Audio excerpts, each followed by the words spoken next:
Sekarang ini hidup ramai, sangat tertekan. Apa kesimpulan yang kita boleh buat?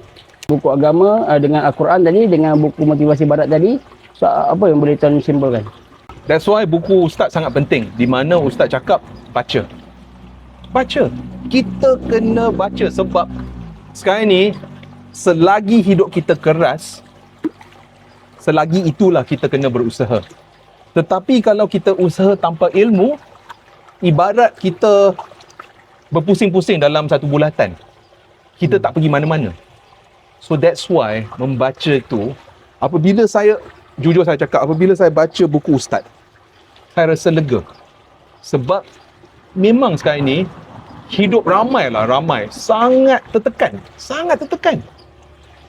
Bukan saya sahaja. I tengok dekat office masing-masing.